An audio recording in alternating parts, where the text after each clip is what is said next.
Bismillahirrahmanirrahim. Alhamdulillahi Rabbil Alamin. Wabihi nasta'in ala umur dunya wad-din. Wassalatu wassalamu ala ashrafil anbiya'i wal mursalin. Wa ala alihi wa sahbihi ajma'in. Rabbi syrah li sadri wa yassir li amri. Wahlul 'uqdatam min lisani yafqahu qawli. Allahumma yasir wa la tu'asir. Rabbi tamim bil khair birahmatika ya arhamar rahimin. Assalamualaikum warahmatullahi wabarakatuh. Yang berbahagia Al-Fadil Ustaz Muhammad Nazri bin Haji Mustaqim yang sudi bersama kita pada pagi ini untuk kelas duha, iaitu untuk tadabbur surah Al-Baqarah pada pagi ini. Jadi terima kasih sekali lagi pada Ustaz kerana sudi menerima jemputan untuk berada di kuliah duha pada pagi yang penuh barakah ini. Yang berbahagia, yang berusaha Puan Hajiah Rosni Yati Mansur bersama dengan tim Gemenur Iman. Yang dirahmati lagi dikasihi kepada seluruh pencinta ilmu yang tidak jemu-jemu untuk berada bersama dengan Google Meet Gemenur Iman bersama dengan asatizah yang telah kita dipilih bagi mengimarahkan kuliah-kuliah kita. Jadi Alhamdulillah, kita panjatkan doa pada Allah SWT kerana dengan limpah kurnia dan rahmatnya kita dapat berada lagi pada pagi ini. Mudah-mudahan Allah menghadiri sinar kebahagiaan dan setiap langkah kita dalam reza Allah Subhanahu wa taala. Bagi memohon keberkatan bagi majlis kita pada pagi yang penuh barakah ini, marilah sama-sama kita membaca Ummul Kitab yang akan dipimpin oleh Al-Fadil Ustaz Nazri bin Haji Mustaqim. Bisiril Fatihah. A'udzu billahi minasyaitonir rajim. Bismillahirrahmanirrahim. Alhamdulillahi rabbil alamin. Ar-Rahmanir Rahim. Maliki yaumiddin. Iyyaka na'budu wa iyyaka nasta'in. Ihdinas siratal mustaqim. Siratal ladzina an'amta 'alaihim ghairil maghdubi 'alaihim waladdallin. Amin. Amin ya rabbal alamin. Mudah-mudahan dengan membaca Ummul Kitab kita, Allah kurniakan kita limpahan rahmat, keberkatan dan dipayungi oleh para malaikat bersama kita di Taman Ilmu pada pagi yang penuh barakah ini. Majlis diteruskan tanpa melengahkan masa lagi. Dipersilakan Al-Fadil Ustaz Nazri bin Haji Mustaqim untuk memulakan kuliah kita, iaitu tadabbur surah Al-Baqarah ayat yang ke-208. Dipersilakan. A'udzubillahi minasyaitonirrajim. Bismillahirrahmanirrahim. Alhamdulillah, salatu wassalamu ala rasulillah wa ala alihi wa ashabi ajma'in, amma ba'd. Assalamualaikum warahmatullahi wabarakatuh. Kita pada pertemuan yang lalu, minggu yang lalu, kita lalui ayat 258 berkaitan dengan penghujahan antara Namrud dengan Nabi Ibrahim tentang soal ketuhanan. Nabi Ibrahim memulakan dengan Tuhanku boleh menghidupkan dan mematikan, yuhyi wa yumit. Dan yuhyi wa yumit itu digunakan perkataan mudhari', fi'il mudhari'.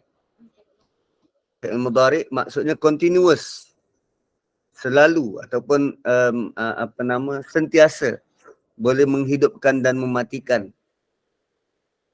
Namun orang yang dibawa bercakap ni tak pandai. Namrud, dia tak faham. Lalu dia kata, ana uhyi wa umit, aku juga menghidupkan dan mematikan. Malah perkataan yang digunakan fi'il madhi, sekali buat. Aku juga boleh menghidupkan dan mematikan, boleh membiarkan hidup dan menghukum mati. Lalu kerana dilihat Namrud tak faham, maka Nabi Ibrahim menukar topik dan cara dialog. Kalau tadi soalan yang dibangkitkan ialah perbandingan yang dibangkitkan ialah tentang kehidupan dan kematian. Tapi kali ini Nabi Ibrahim membawa apa punca kehidupan. Apa punca kehidupan? Antara punca kehidupan ialah matahari. Dan Nabi Ibrahim kata fa innallaha ya'ti bisyamsi minal masyriq. Sungguh Allah mendatangkan matahari, mendatangkan dengan mudah matahari diterbitkan daripada timur. Fa'ti biha minal maghrib. Sekarang kau terbitkan daripada barat. Lalu bungkamlah Namrud, fabuhital ladzi kafar. Tercenganglah orang kafir tersebut. Wallahu la yahdil qaumaz zalimin. Allah sekali-kali tidak akan selama-lamanya memberi panduan petunjuk kepada orang-orang yang zalim. Allah sekali-kali tidak memberi panduan kepada orang-orang yang zalim. Tuan-puan, bermula daripada ayat 258 ini, kita akan kita akan dibawa melihat sisi kematian.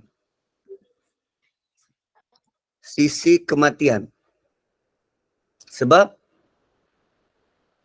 sebelum ayatul kursi, apa yang Allah nak kita beringat?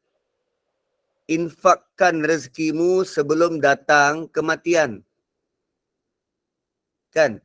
Infakkan rezekimu sebelum datang kematian. Lalu hal ehwal berkaitan dengan rezeki.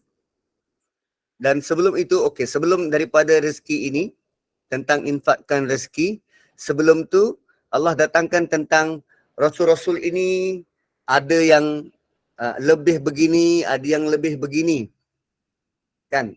Faddalna ba'dahum ala ba'. Rasul-Rasul ini kami lebihkan begini dan kami lebihkan begini. Dan kalau Allah kata, kalau kami nak, kami jadikan korang semua satu umat. Kan? Tapi walakin ikhtalafu. Tapi kamu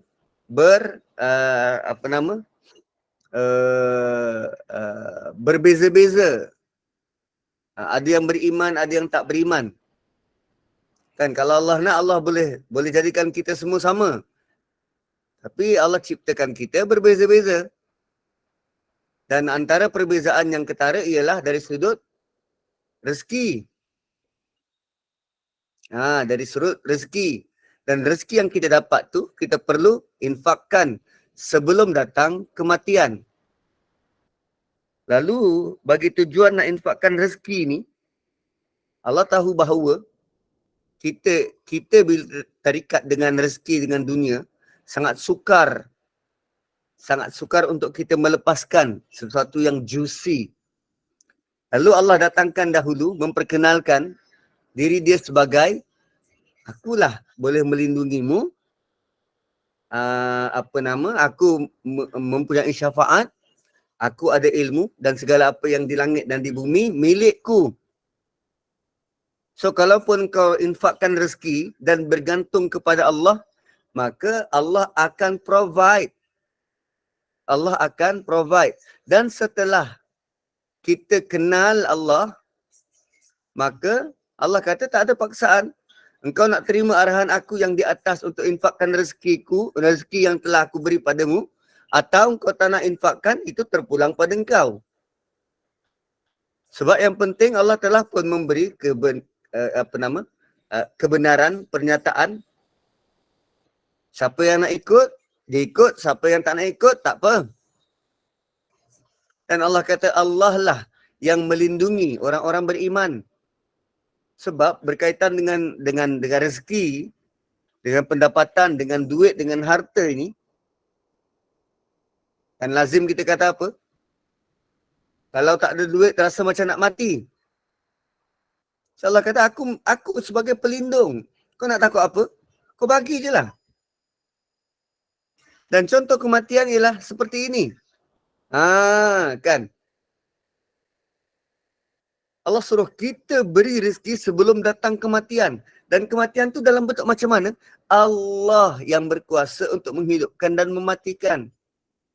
Seperti mana senangnya Allah datangkan matahari terbit daripada timur. Itu gambaran yang Allah cuba nak picture dalam fikiran kita bahawa rezeki yang kita ada, kita perlu infakkan, perlu beri, perlu sedekah, perlu belanjakan ke jalan yang Allah nak. Tak perlu nak kumpul-kumpul, tak perlu nak berbangga dengan harta sebelum datang kematian. Sebab kematian dan kehidupan tu Allah yang cipta. Punya senang kematian dan kehidupan tu datang seperti mana kita hari-hari nampak matahari terbit daripada timur. Contoh yang lain Allah datangkan melalui kisah seterusnya. Au kalladzi marra ala qaryah. Dan perlu diingat kisah ini juga melibatkan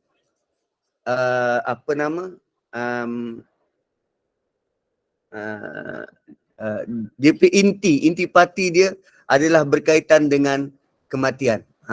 So pagi ni kita nak lihat kisah yang kedua. Tadi tu saya cuba nak connect antara ayat-ayat sebelum dan apa fungsi dia, bagaimana dia punya kronologi berkaitan dengan kita punya pemilikan harta, punya kita takut nak belanjakan, seolah-olah kalau kita tak ada harta, kita mati.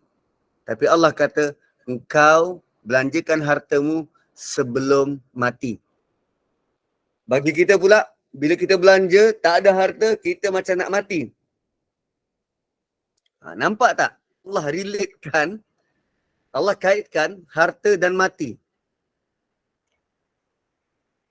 Sebab dalam masa yang sama, orang-orang Yahudi, dia punyalah keterikatan dia dengan dunia begitu kuat sehingga mereka sangat takut mati. Sangat takut mati sebab takut tinggalkan dunia. Itu. So, harta, wang ringgit merupakan ujian besar. Ke kita berpisah dengan harta pemilikan kita kerana Tuhan. Itu yang Allah nak uji kita. Lalu dikaitkan dengan kematian. Okey. Cerita seterusnya, au kalladzi marra ala qaryah. Atau cuba kau lihat tentang orang yang melalui sebuah negeri. Marra ala qaryah. Marra ni dia melalui, dia berjalan, dia melalui sebuah negeri. Dan ada ulama kata qaryah dekat sini ni sama ada negeri ataupun bandar. Qaryah yang dimaksudkan kat sini ialah Baitul Maqdis. Baitul Maqdis. Waktu tu sejarahnya Babylon ni mana? Babylon, Iraq pernah menyerang Baitul Maqdis. Lalu orang-orang yang berada di Baitul Maqdis, siapa? Bani Israel telah dibunuh. Berapa ramai? Lebih kurang 600,000. 600,000 orang Bani Israel telah dibunuh. Dan bakinya lagi 600,000 dijadikan hamba. Dan sebelum itu Baitul Maqdis adalah tempat yang begitu aman, makmur. Namun banyak kali juga berlaku peperangan dan menjadikan tempat toranap. Dan benda ni, proses ni berulang kali zaman berzaman. Proses ni berlaku zaman berzaman. So bila bila mereka taat dan patuh kepada ajaran agama, maka ia kembali makmur dan kemudian ditakluk oleh bangsa kafir dan meranapkannya kembali. So itu yang berlaku dekat Baitul Maqdis. Itu yang berlaku dekat Baitul Maqdis. Dan kalau kita lihat sejarah itu sampai ke sekarang yang namanya Baitul Maqdis ni tidak pernah aman. Itu yang berlaku pada Palestin sekarang. Padahal tempat tu tempat yang suci, paling ramai Nabi dibangkitkan dan dia berlaku sebab kedegilan manusia untuk mematuhi perintah Tuhan. Lalu kehidupan menjadi berantakan, kan, porak-poranda. So, au kalladzi marra ala qaryah. Cuba lihat satu kisah seorang lelaki yang melalui satu negeri. Negeri itu hancur. Negeri itu hancur. Bagaimana Allah gambarkan kehancuran negeri itu? Wahya khawiyatun ala urushiha. Wahya khawiyatun ala urushiha. Perkataan yang digunakan ni kalau diterjemah, dia menjadi maksud begini. Dinding jatuh menimpa bumbung. Khawiyah dinding, ala urushiha bumbung. Dinding tu jatuh menimpa bumbung. Macam mana tu? Dia menggambarkan bangunan tu sudah hancur dan sudah lama, tak ada yang menjaganya. Lalu struktur yang mula tumbang ialah bumbung. Bumbung jatuh dulu. Bila tempoh masa yang lama berlalu, lama kelamaan dinding menjadi reput dan rebah menimpa bumbung tadi tu. So Allah gambarkan dinding sudah menimpa bumbung. Dinding sudah menimpa bumbung. Dan ini adalah dalam bentuk kiasan yang memberi isyarat punyalah lama kawasan itu, rumah-rumah itu ditinggalkan. Gitu. So begitulah Allah nak tunjukkan bagaimana keadaan Baitul Maqdis waktu tu. Allah sebut pendek saja, tapi kita boleh gambarkan dan bayangkan. Tuan-puan pernah pergi Syria? Tak pernah kan? Aku pun tak pernah pergi. Tapi kita boleh nampak gambar. Ada yang pernah pergi, ada yang tak pernah pergi. Tapi kita boleh nampak gambar-gambar yang mereka kongsi. Kan bangunan-bangunan macam ni. Yang mula-mula, ini baru. Tapi lama kelamaan, bumbungnya akan runtuh dan akhirnya dinding akan menyembah ataupun menimpa bumbung yang runtuh tadi. Ni keadaan. Dan bayangkan, katakanlah lelaki ini melalui lorong-lorong di bandar ini, lorong-lorong di bandar ini, lalu dia bermonolog. Dia kata apa? Qala anna yuhyi hadhihi Allahu ba'da mautiha. Orang tu berkata, kan dia tengah lalu bandar-bandar usang macam tu. Lalu dia berkata, anna yuhyi hadhihi Allahu ba'da mautiha. Macam mana Allah bina semula negeri yang dah mati ni? Dia tertanya dalam hati dia. Macam mana Allah boleh bina semula negeri yang dah mati ni? Kan hancur ni. Kalau kita lalu, kan, bentuk macam ni. Macam mana dia boleh bangun semula tempat ni? Dah hancur macam ni. Kan hasil daripada perang begini. Boleh bangun semula ke? So dia tertanya-tanya macam tu. Bagaimana Allah boleh bina semula tempat ini. Kalau dekat Turki tu, gempa bumi. Dan orang ini, menurut ahli tafsir, orang ini ialah Nabi Uzair. Seorang Nabi. Nabi Uzair, Nabi Bani Israel. So dia berkata dalam hati, kan, dia bercakap macam tu bukan tidak yakin dengan kuasa Allah. Dia cakap macam tu sebab dia cuma nak tahu cara. Dia nak tahu cara sebab ialah mungkin dia tengok benda tu teruk betul. So dia tak dapat nak gambarkan bagaimana cara Allah akan bina kembali Baitul Maqdis yang dah hancur macam tu. So apa yang difikirkan ialah cara. Bukan mempertikaikan kuasa Allah. Bukannya tak percaya Allah mampu buat. Tak, na'udzubillah. Tapi bagaimana baginda cuma tertanya-tanya bagaimana cara. Sebab bila kita tak nampak benda tu berlaku, kita tak tahu. So lalu menjawab persoalan tu, Allah matikan dia. Fa'amatahu Allahu mi'ata am. Allah matikan dia selama 100 tahun. Tengah-tengah dia bermonolog macam tu, Allah matikan dia 100 tahun. Bukan tidur, mati.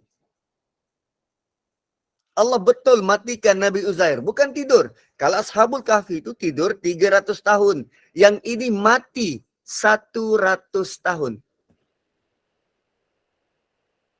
Tuan-puan, kalau kita pergi tapak perkuburan, masjid-masjid lama, cuba tengok tarikh dia dikebumikan. Ada yang bertarikh 1823. Dah 100 tahun dah dimati dalam tu. Ada yang bertarikh 1800. Kan macam apa? Mat Kilau 1800. Tu dah 120 tahun dah dia meninggal. Sekarang Uzair Allah matikan 100 tahun. 100 tahun. Summa ba'asah. Kemudian Allah hidupkan dia semula. What? Allah matikan dan Allah hidupkan. Tu level dan standard kekuasaan Allah. Allah boleh matikan dia dan Allah boleh hidupkan dia di bumi. Di bumi.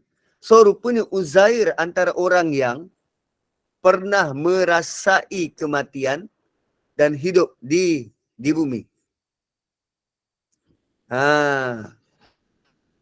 So dia merasai kematian 2 kali. Dan hidup di bumi 2 kali. So qala kam labith, lepas dia dibangkitkan, maka Allah tanya dia. Kam labithta, berapa lama kau tinggal di sini? Dia mati, lepas tu hidup balik. Tapi jarak kematian tu berapa tahun? 100 tahun. Lepas tu ditanya, berapa lama dah kau tinggal kat sini? Berapa lama tinggal kat sini? Dan bila dia hidup, dia akan nampak, okey je, aku kan. Dia mati dan dia hidup tu, dia tak rasa apa. Dia tengok memang nampak biasa je. Lalu dia jawab, qala labithtu yauman aw ba'da yaum. Aku tinggal dekat sini 1 hari atau setengah hari. Ya, ada pendapat kata dia mati tu, dia dimatikan tu waktu duha. Dia dihidupkan waktu asar. Lalu bila yang dia sedar sebelum dia mati, matahari waktu duha pagi. Bila dia bangun balik, matahari waktu asar. So tu yang dia kata setengah hari. Setengah hari. Dan bila dilihat tanda-tanda dekat keliling, dia confused. 1 hari ke setengah hari?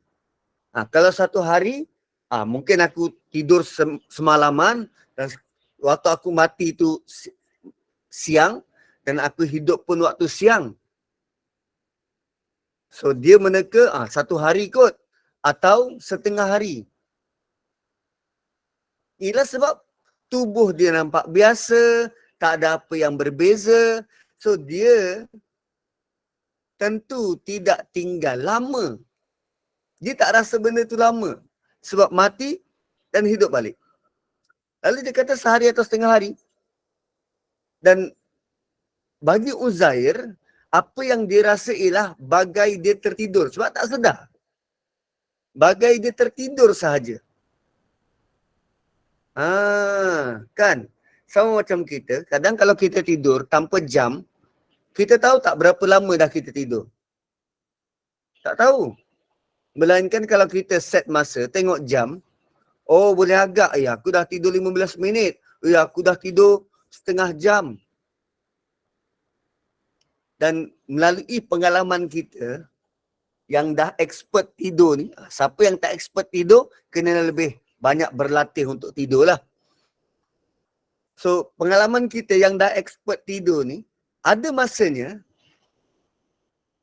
kita tidur dan kita rasa puas sangat. Sedangkan, kita baru tidur 15 minit. Ada juga masanya yang kita tidur, dah 15 hari tak puas-puas.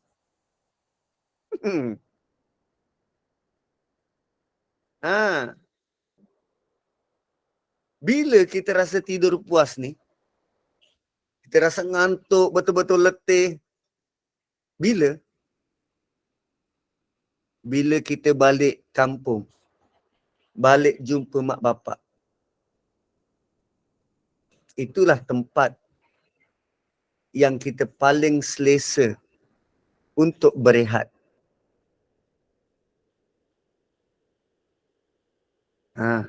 Kan? Bila kita balik, jumpa mak bapak, itulah tempat paling selesa untuk kita berehat. Jiwa kita, hati kita tenang. Dia bukan tidur kat rumah sendiri. Tidur kat rumah sendiri itu berehat sebelum nak pergi kerja lagi. Tapi bila balik kampung, lain. Lain. Cuba tengok anak kita balik asrama. Balik dari asrama. Apa dia buat? Dia tidur je. Sebab apa? Dia rasa dekat rumah paling selesa untuk dia berehat. Dia qada tidur. Dan tidur dia tu, dia dapat tidur yang sangat berkualiti. So jangan marah, anak tidur balik dari asrama. Sebab itulah tidur kualiti yang dia rasa tak diganggu, tak dikacau. Tapi jangan sampai dia tidur, langsung tak solat. Tu kena sebat lah. Kena sebat. Lepas tu mentang-mentang nampak anak tu tidur, bapak pun join. Sebat bapak dia sekali. Gitu. So, dia dah tidur, dia dah mati 100 tahun, dibangkitkan dan dia tak sedar apa-apa. Tuan-puan, kadang saya terfikir begini.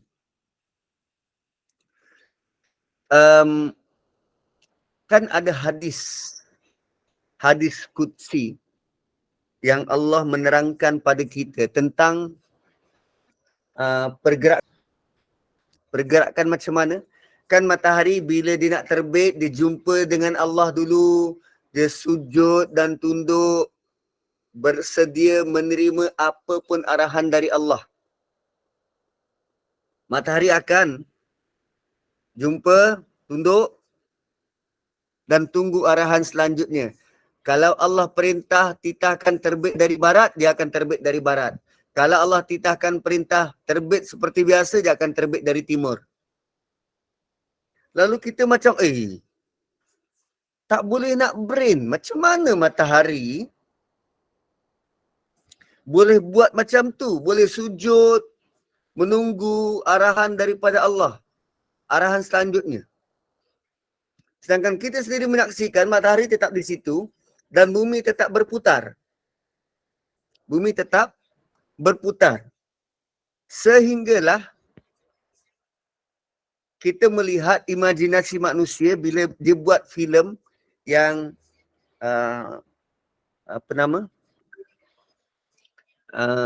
ada satu filem tu, dia dapat satu remote yang dia boleh pause orang dekat keliling. Dia tekan button pause, orang dekat keliling semua berhenti, dia seorang je boleh bergerak. Kan? Semua berhenti, dia seorang boleh bergerak. Lalu dia buat itu, dia buat ini, kemudian dia tekan resume. Dan semua orang bergerak, yang berhenti tadi tu bergerak dan seolah-olah tak ada apa yang berlaku. Dia macam bersambung je. Klik, yes, tajuk dia klik. Saya nak gambarkan, from time to time, Allah boleh saja freeze-kan kita semua, tak bergerak, dan matahari akan pergi, jumpa, sujud dan bersedia menerima arahan seterusnya. Sama macam bulan. Bulan akan sujud pada Allah dan bersedia menerima arahan seterusnya. Sama macam Uzair, dimatikan dan dia tak sedar dia mati 100 tahun. Dia cuma sedar sehari kot atau setengah hari. Kerana dia tak nampak perubahan yang ketara. Berbeza kalau dia dimatikan 100 tahun, bangun-bangun, Baitul Maqdis dah ada KLCC. Itu beza. Kan? Boleh jadi waktu kita tengah kelas ni, sebenarnya jarak antara kita mula sampai kita habis bukan 1 jam. Boleh jadi 20 jam, 30 jam. Tapi sebab time to freeze dan kita pun freeze, kita tak sedar dan tak perasan bahawa Allah memang berkuasa buat macam tu. Kan? Kita sangka masa yang kita lalui ini terus bersambung. Rupanya ada masa-masanya. Macam kita tidur tadi tu kan. Kita rasa kita dah tidur lama, dah dapat rehat yang sangat sempurna. Bila tengok jam, baru 15 minit. What? Oh, boleh jadi kita memang tidur lama, tetapi in between Allah freeze-kan masa untuk kita. Who knows? Sama macam kes yang matahari tertahan supaya tak terbenam kerana menunggu kabilah yang balik daripada Palestin untuk memastikan kata-kata Nabi benar. Aku jumpa dengan kabilah on the way balik ke sini dalam tempoh sebulan lagi. Allah boleh buat macam tu. Dan rupanya tuan-puan,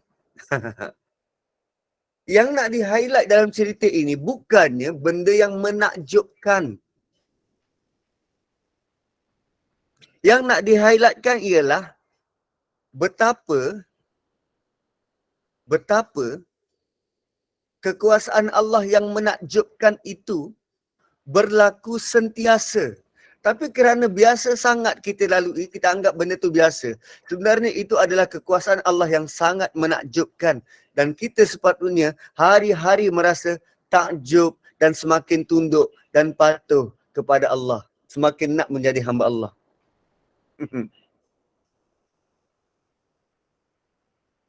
Allah cuma nak tunjuk yang dia benar-benar berkuasa melalui cerita macam ni. Dia boleh buat. Dia boleh buat. So bila kita selalu berinteraksi dengan realiti itu, maka kita tanpa ragu menerima segala bentuk takdir dari Allah. Kan? Kita tanpa ragu boleh menerima segala bentuk takdir dari Allah. Sama ada takdir itu kita suka atau takdir itu kita tak suka. Sama ada ujian itu kita suka atau ujian itu kita tak suka. Kita terima. So bila Uzair jawab sehari atau setengah hari, maka Allah terangkan benda yang sebenar. Dan by the way, kenapa dia jawab macam tu? Ini menunjukkan bahawa Nabi tidak tahu apa-apa melainkan Allah beritahu. Dia tak tahu benda gaib melainkan Allah beritahu. Dan apa yang Allah beritahu ni? Qala bal labithta mi'ata am. Engkau telah tinggal di sini selama 100 tahun. What? Kita kalau kita di-reveal apa yang berlaku dalam hidup kita, kita duk mengira, aku baru 44 tahun. Tapi bila dibagi tahu, ada certain waktu yang kami sengaja panjangkan supaya engkau dapat berehat dengan cukup, total semua engkau dah berusia 300 tahun. Wah.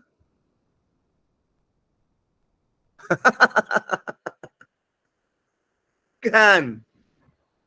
Ada kadang, masa ni relatif tuan-puan. Masa ni relatif. Kalau kita menunggu 5 saat tu pun kita rasa lama.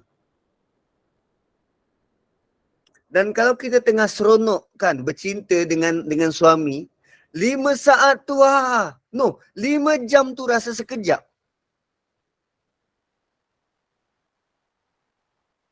Kan?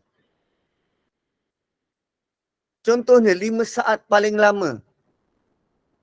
Bila kita tengok YouTube, tiba-tiba iklan. Iklan ni berapa saat? 5 saat.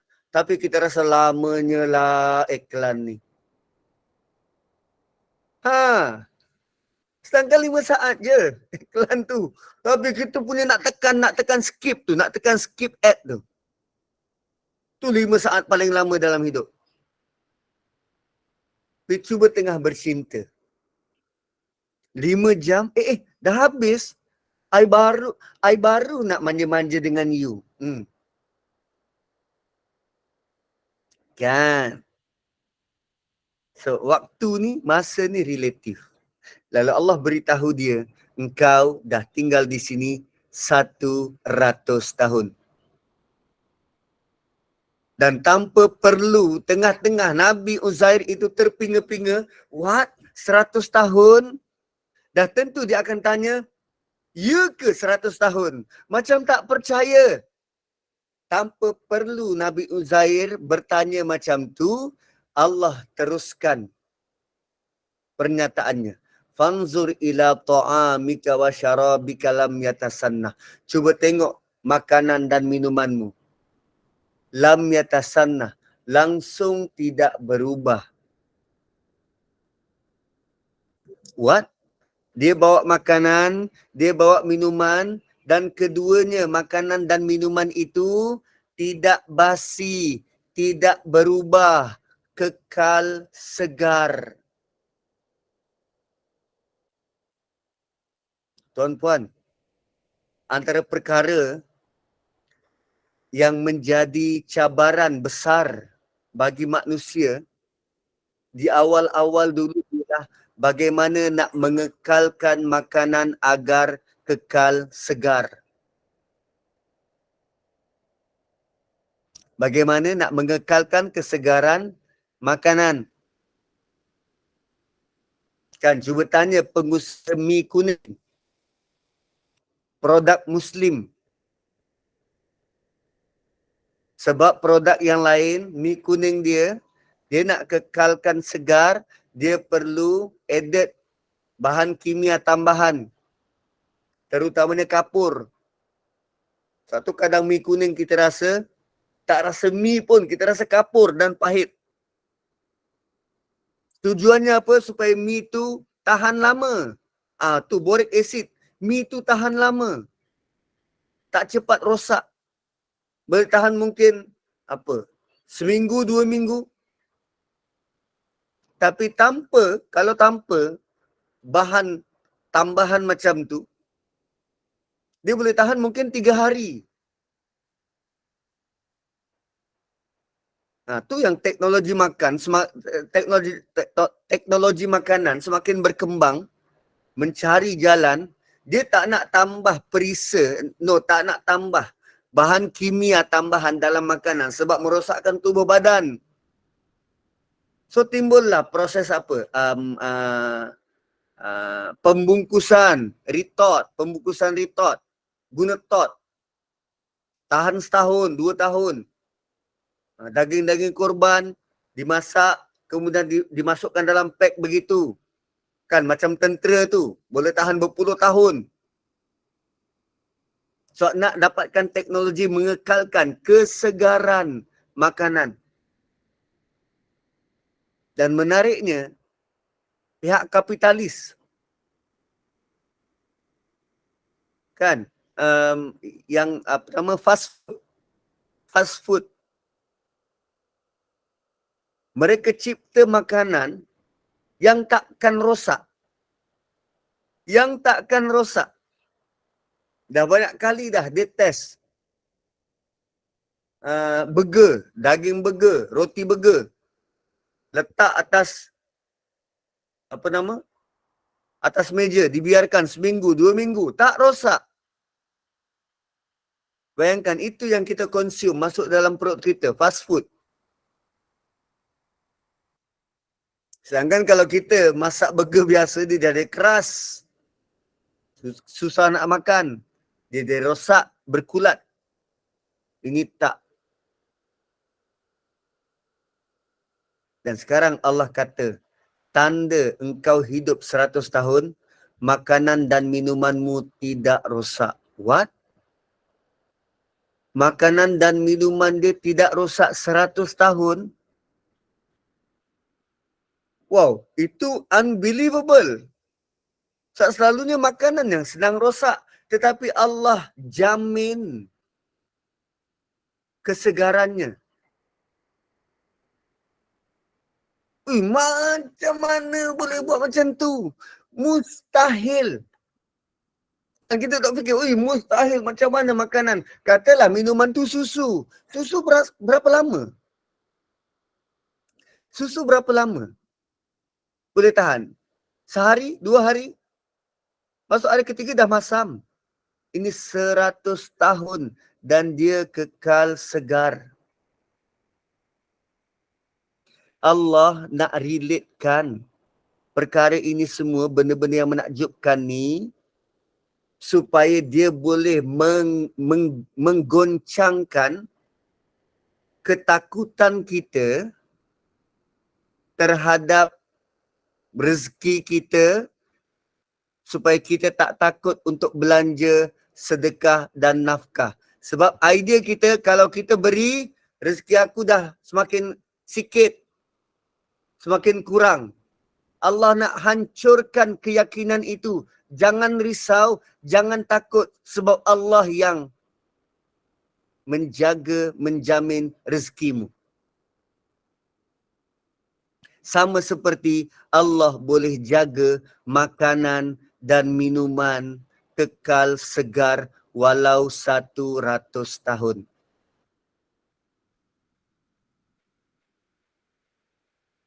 Dahsyat tak? Dahsyat. Sedangkan makanan dan minuman lah yang paling mudah rosak. Tetapi Allah boleh menjadikan dia kekal baik. Itu bentuk qadar Allah, kudrat Allah Subhanahu wa taala. Dan kemudian Allah suruh tengok keldai dia. Wanzur ila himarik. Cuba tengok keldai engkau tu. Ni himar. Himar ni keldai. Wanzur ila himarik. Perhatikan pula keldaimu. Makanan kan cepat basi. Allah boleh kekalkan. Namun haiwan, binatang yang tentunya lambat reput, sekarang sudah tinggal tulang. Haiwan, dia keldai ni mati. Keldai dia Allah takdirkan mati. Dan mati itu kan dia lambat mereput. Sekarang yang berada di hadapan Uzair, keldai dia itu tinggal tulang. Nak menunjukkan betul tahun dia. Yelah, waktu mula-mula Allah kata, engkau berada di sini 100 tahun. Dia dah tercengang, 100 tahun. Cuba tengok makanan kau. Kan masih fresh. Ini bukan membuktikan aku di sini 100 tahun. Makanan aku masih fresh. Maksudnya aku di sini 1 hari je. Atau setengah hari. Dia masih bingung. Cuma ada 100 tahun makanan aku fresh. Sekarang Allah suruh tengok, cuba tengok keldai kau. Cari keldai dia, mana keldai dia? Oh, dah tinggal tulang. Benarlah, dia sudah berada di situ 100 tahun. 100 tahun. Baru dia sedar, wah, ya. Bila tengok keldai dia dah tinggal tulang, dia memang sedar, dia barulah dia sedar bahawa dia sudah mati 100 tahun. Dan kemudian Allah kata, walina ja'alaka ayatan linnas. Kami jadikan engkau, kami hidupkan engkau sebagai tanda kepada manusia. Tanda bukti bahawa Allah berkuasa. Menjadi inspirasi kepada manusia yang lain. Menjadi pengajaran pada kita bahawa Allah berkuasa buat apa sahaja. Allah boleh hidupkan, boleh matikan, boleh hidupkan, boleh matikan berkali-kali. Berkali-kali. Dan bukti itu kita kena lihat dan tengok. Tengok saja rumput-rumput di taman. Kejap lagi keluar. Tengok rumput dekat taman tu. Di celah-celah rumput. Ada rumput yang dah layu, yang dah mati. Kemudian sebelahnya ada rumput yang baru berputik. Itu bukti berlakunya kematian kehidupan berulang kali. Hanya pada 1 square feet dekat taman tu. Cuba kira hayat rumput. Hidup mati, hidup mati, hidup mati di tempat yang sama. Siapa yang maintain benda tu? Siapa yang jaga kehidupan dan kematian tu? Allah. Allah jamin benda tu berlaku. Hidup mati, hidup mati. Lalu bila Allah beri kita rezeki, dan sekarang Allah nak kita infakkan rezeki, dan kita rasa kita masih nak tahan. Sebab kita tak yakin bahawa Allah akan ganti. Allah ajar kita sekarang ni supaya yakin pada Tuhan, bukan yakin pada rezeki. Bergantung pada Tuhan, bukan bergantung pada rezeki. Bila Allah suruh infak, infak sahaja. Bila Allah suruh beri, beri sahaja. Nampak?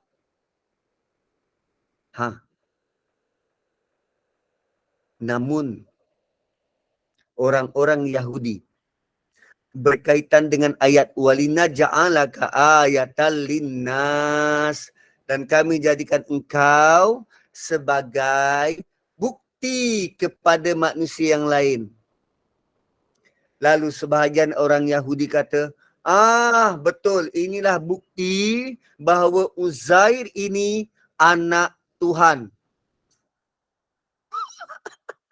Bongok gila Yahudi ni. Bongok gila.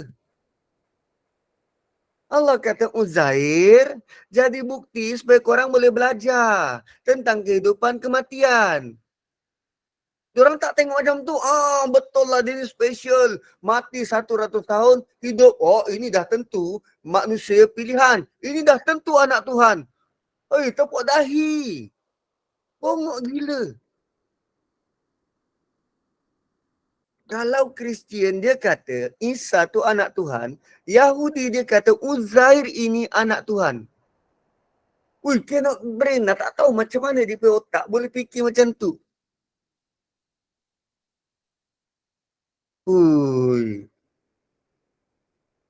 Dan bukan hanya itu. Sebab persoalan utama Uzair apa? Soalan utama dan pertama dia apa? Dia kata, macam mana Allah boleh bangunkan balik bandar ini? Yang dah hancur macam ni, apa nama? Padang jarak, padang terkukur. Kan? Padang jarak, padang terkukur. Terkukur tu bukan nama burung ke? Padang terkukur tu apa? Aku pun tak tahu. Kita main sebut je kan? Walhal tak tahu pun. So, padang jarak, padang terkukur macam tu, Uzair tanya, macam mana Allah bangunkan ini semua? Bangunkan kembali, hidupkan kembali. Sekarang Allah jawab soalan itu. Wanzur ilan izam. Cuba tengok tulang-tulang himar engkau ni. Tulang-tulang keldaimu. Kaifa nunshizuha. Cuba lihat tulang-tulang keldai itu, bagaimana kami menyusunnya. Tulang-tulang tu tuan-puan, bergerak sendiri, membentuk skeleton keldai. Depan mata Uzair, tulang-tulang itu bergerak, susun, bentuk skeleton keldai.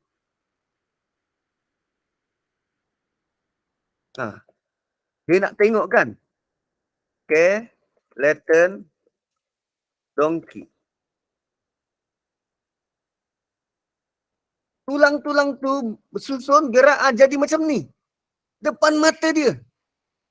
Asal dia macam ni, tinggal tulang belulang. So tulang tu naik, keldai tu berdiri macam ni. Berdiri semula keldai tu. Susun kembali dan daripada tulang-tulang tu, tiba-tiba ada daging yang menyeliputi tulang-tulang tu. Ada daging yang menyeliputi tulang-tulang tu. Ni macam ni kan? Tulang-tulang macam ni. Tulang keldai. Tiba-tiba bangun. Dan daging menyeliputi tulang-tulang tu. Kaifa nunshizuha summa naksuha lahma. Daripada tulang disalut dengan daging. Allah jadikan keldai itu hidup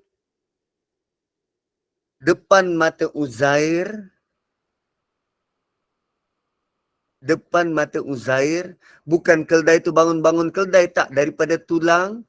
Kemudian diselaputi daging. Dan keldai itu kembali menjadi seekor keldai.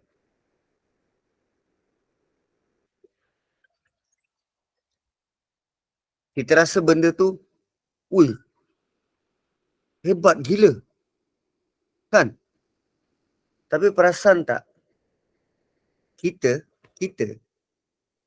9 bulan dalam perut ibu kita sudah melalui proses tu. Kan? Surah mana? Surah Mukminun. Proses tu kita lalui. Allah cipta tulang dulu. Barulah daging. Allah cipta daging dulu. Kemudian dia akan menyeliputi tulang.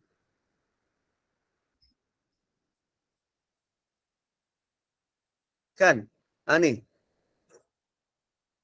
Fakhalaqnal 'alaqata mudghah fakhalaqnal mudghata izama fakasawnal izama lahma. Daripada air mani kemudian jadi seketul alaqah, daging. Kemudian daripada alaqah ni yang melekat menempel dekat dinding rahim, kemudian jadi darah. Daripada darah kami hasilkan tulang. Kan dalam tulang tu ada sumsum. Sumsum tu kan darah. Daripada sumsum tu hasilkan darah putih.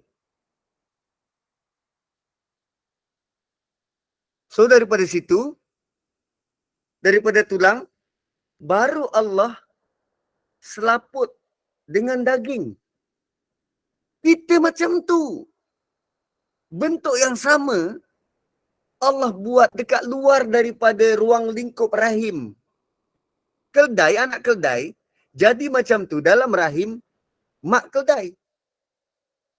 Sekarang ni Allah buat semua itu, proses itu di luar daripada rahim. Uzair nampak depan mata. Fakasawnal izama lahma. Kami selimuti tulang itu dengan daging.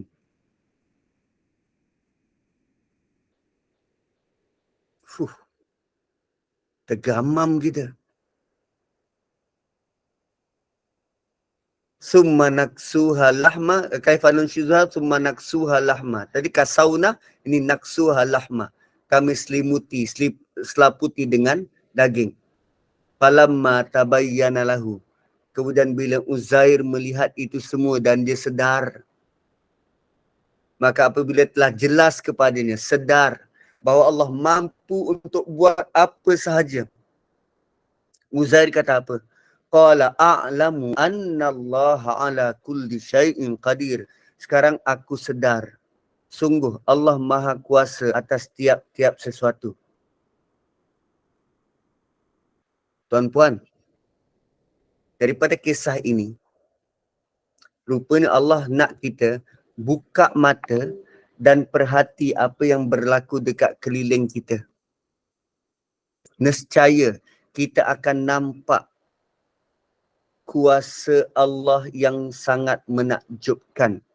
Dengan melihat kekuasaan Allah itu,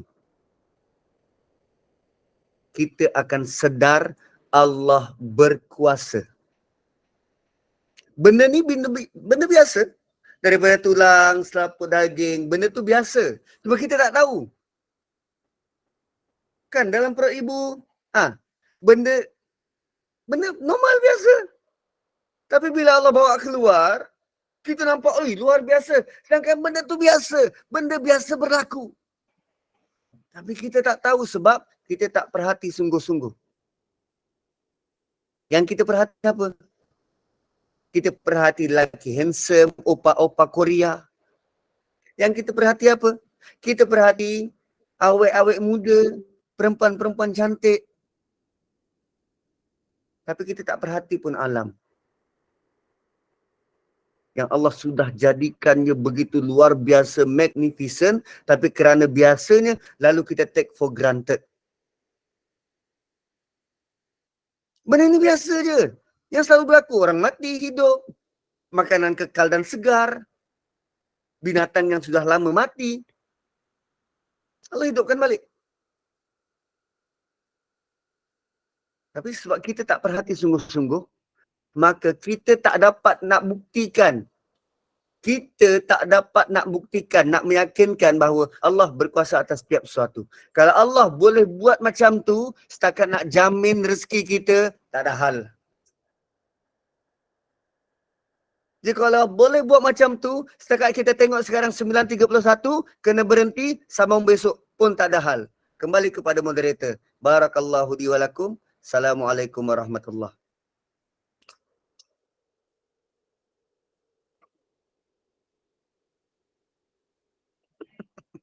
Mana moderator? Moderator ada ke tak?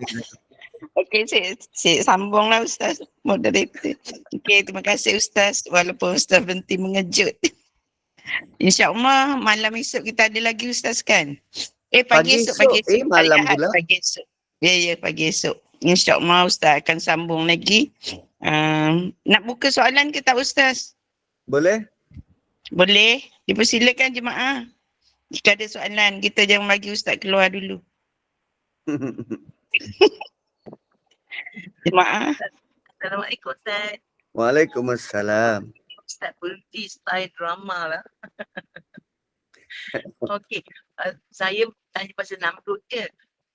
Kezaliman Fir'aun tu ada dipaparkan dalam Al-Quran, tapi saya mungkin saya tak mengaji langsung pun. Bagaimana pula kezaliman Namrud tu kan? Kalau Ustaz boleh sentuh sikit lah. Ini apa kezaliman dia kan? Adakah bersamaan dia tu lebih hebat daripada Fir'aun ataupun kedua-duanya memang zalim? Okey. Daripada cerita perdebatan Namrud dengan Nabi Ibrahim,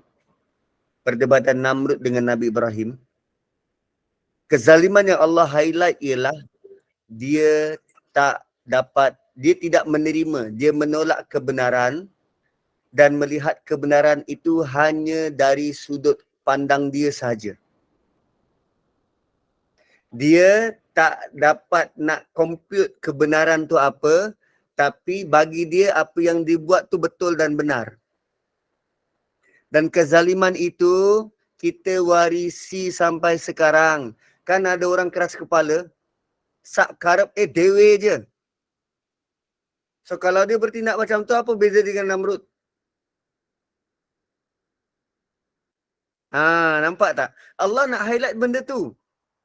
Dia banyak kezaliman-kezaliman yang lain. Tapi kalau Allah datangkan dan highlight, kita takkan rasa, aku selamat kot, aku tak macam dia. Tapi yang Allah highlight ialah, bila Nabi Ibrahim datangkan bukti, datangkan soalan, dia tak faham soalan, dia rasa apa yang dia buat tu betul. Dan Nabi Ibrahim datangkan hujah kedua, lalu dia bungkam. Ya, aku tak boleh buat. Kan. So, sifat Namrud itulah yang Allah nak highlight, dan bila kita baca, kita reflect pada diri kita. Adakah aku pernah atau sedang menolak kebenaran? Dan aku rasa akulah paling benar, orang lain semua salah. Kalau begitulah kita rasa, baik bertaubat. Ada banyak lagi kezaliman-kezaliman lain. Contoh Namrud ni, sejarah dia pantang nampak perempuan cantik. Isteri orang pun dirampas. Tu yang akhirnya selepas daripada perdebatan ini, Namrud bagi dia punya hamba Siti Hajar untuk Nabi Ibrahim nikahi. Begitu. So gitulah bentuk kezaliman Namrud. Tapi bila kita baca sekali hembus macam tu, kita tu ingat, ini kisah Namrud je, tak ada kaitan dengan aku. Tapi rupanya Allah highlight tentang sifat kita. So di mana pun level kita, sama ada kita pada level orang ada-ada, ataupun level kayangan, atau level marhain, kalau kita ada sikap begitu, sama je. Allah iktiraf, Allah mengenali kita sebagai orang zalim. Wallahu a'lam. Tu dah angkat tangan dah tu. Nampaknya macam tak soal tu. Kak Fatimah Ali angkat tangan, ada soalan? Silakan. Atau terangkat pagi-pagi ni. Kalau tertekan tak apa, jangan tekanan. Terangkat kot. Ada lagi soalan lain? Cikgu sambung. Ya, tadi itulah line saya tadi off. Okey. Puan Fatimah ada nak soalan ke? Nak tanya soalan? Entah ke mana dah Puan Fatimah pun tak ada di line lah kot. Tertekan tu Kak. Angkat bendera putih. Ada jemaah lain lah ni, kalau tidak kita tutup kuliah. Tak, saya nak tanya. Okey, silakan Intan. Macam Nabi Uzair diangkat sebagai anak Tuhan hanya kerana dia ditidurkan 1 tahun. je kan? Ya. Itu Ya. je sebabnya. Macam Nabi Isa tu dia diangkat sebagai anak Tuhan sebab dia boleh tebus dosa, boleh rawat orang buta lah semua kan. Hmm. Jadi kenapa Nabi Uzair tu hanya kerana itu je dia diangkat sebagai anak Tuhan? Okey. Dia juga, Nabi Uzair juga yang menyelamatkan 600,000 orang-orang yang ditawan oleh Babylon tu daripada Babylon. Dia yang menyelamatkan 600,000 Bani Israel yang menjadi tawanan orang-orang Babylon. So kerana jasa dia yang besar itu, selain daripada Nabi Musa, Nabi Uzair dan Nabi Sulaiman antara figura-figura penting dalam sejarah Bani Israel. So dia dianggap bukan sekadar Nabi tetapi raja bagi Bani Israel dan juga anak Tuhan. So dia banyak besar jasa dia ni. Jasa dia besar. Lalu lazimnya orang-orang yang berjasa besar ini, kita ada tendensi untuk bina sesuatu. Contoh, kita bina tempat peringatan untuk dia. Kan bangunan kita beri nama dia, nama bangunan itu. Dan saking baiknya dia, kadang kita bina tugu. So pada generasi kita mungkin kita rasa, oh orang ni baik, kita abadikan nama dia. Anak cucu kita pula kerana terlalu kagum dengan orang ni, lalu dibinalah sesuatu serupa macam tugu peringatan. Anak cucu kepada anak cucu kita pula punyalah dah deviate, dah dipesongkan oleh iblis dan syaitan, maka menanggap, oh kita perlu daripada tugu itu, kita perlu buat satu upacara dan seremoni mengingati jasa-jasa mereka, bawa bunga, bawa lilin, akhirnya berlakulah penyembahan. Itu yang berlaku pada zaman Nabi Nuh.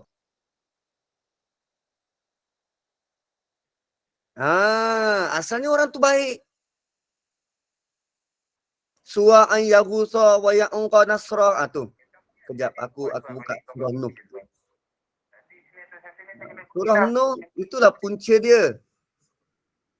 Kan bagaimana mereka asalnya orang baik, 5 orang baik berjasa pada masyarakat, tetapi bila masyarakat hanya ikut Islam hanya pada IC, tidak belajar, tidak mahu mendalami agama, akhirnya mudah dipesongkan oleh iblis dan syaitan. Menanggap orang baik ini perlu dimuliakan, perlu dipuja dan dipuji. Lalu lama kelamaan menjadi patung berhala. Gitu. Sekejap ya.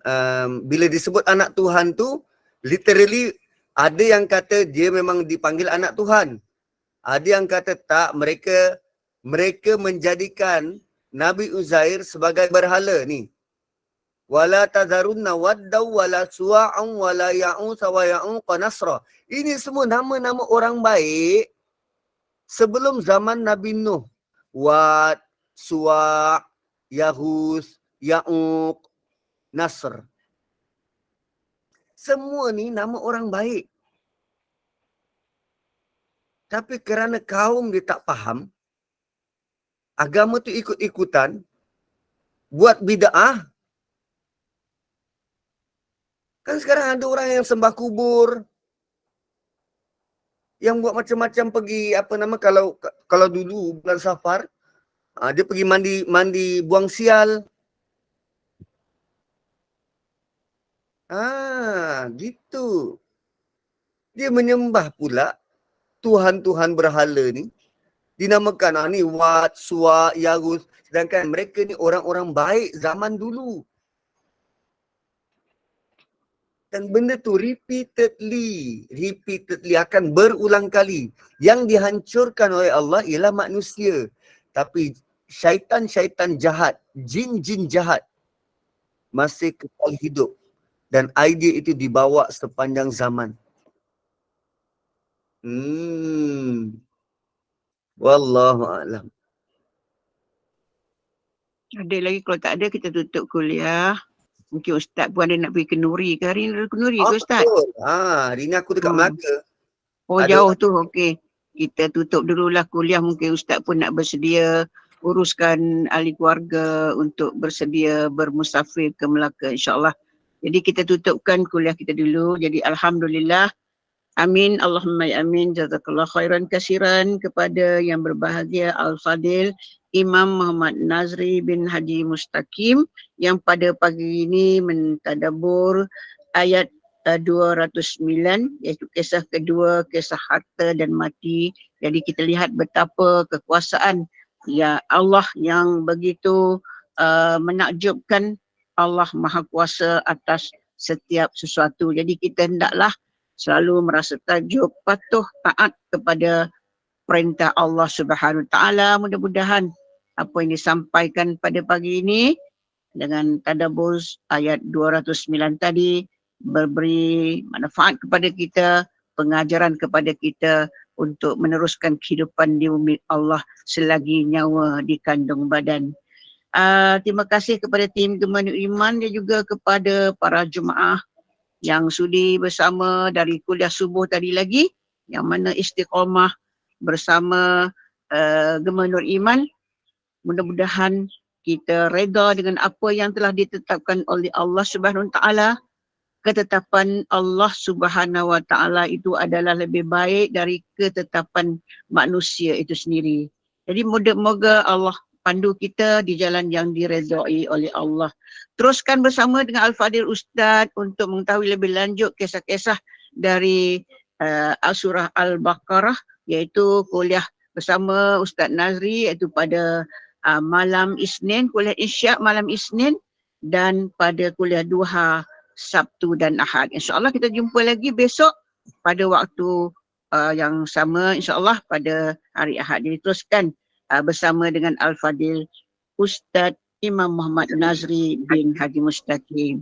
Jadi kita tutup kuliah kita dulu Ustaz, dan mungkin ada jemaah juga akan bermusafir ataupun menghadirkan kundri dan sebagainya.